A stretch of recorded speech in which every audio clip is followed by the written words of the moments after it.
All right, here's a very serious question. And yes, it's a bit loaded, but it's designed to be loaded because I really want you to think about the answer here.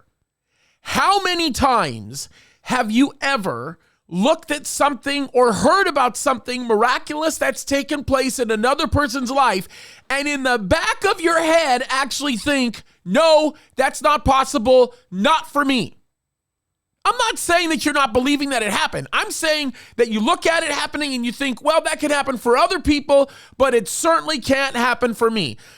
I'm going to just tell you this right now. I'll be straight up with you. I have struggled with that thought over the years again and again and again and again. And every single time God has had to confront me with something very serious. And that serious confrontation involves wondering for just a second if my faith and trust in him is complete.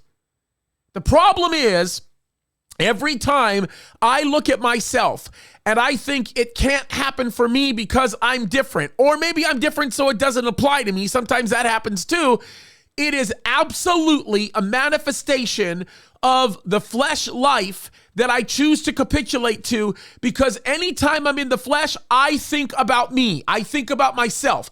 The question has never been, nor will it ever be, can it happen to me or can it not happen to me? The question has always been, what does God will to do in my life? And I can tell you this right now, when we are open to the will of God in our life, the manifestation of his miraculous work begins to take place when we let him do it. And I think the problem is we just don't let him do it.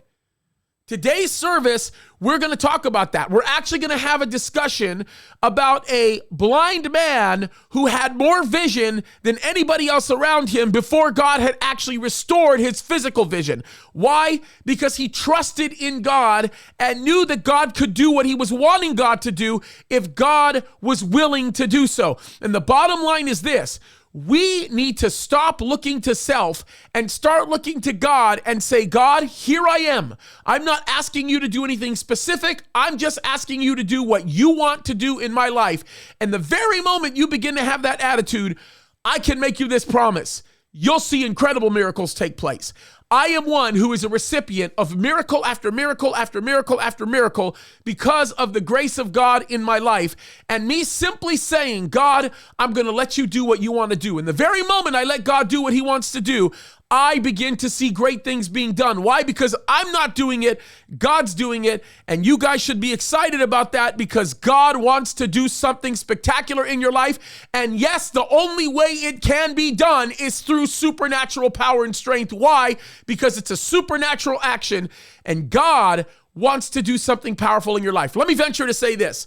The blind man that we're going to read about that was healed today by Jesus probably experienced one of the least significant and consequential things to happen in his life with respect to God intervening.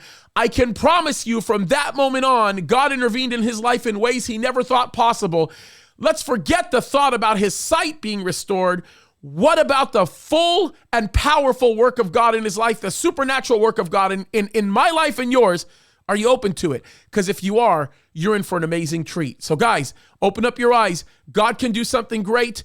First, second, and third service this morning, we're doing it at the end of this video. If you've watched it after that time, I've got a link to that service. We're going to talk about it. Great opportunity for God to do something spectacular in your life. God bless you guys.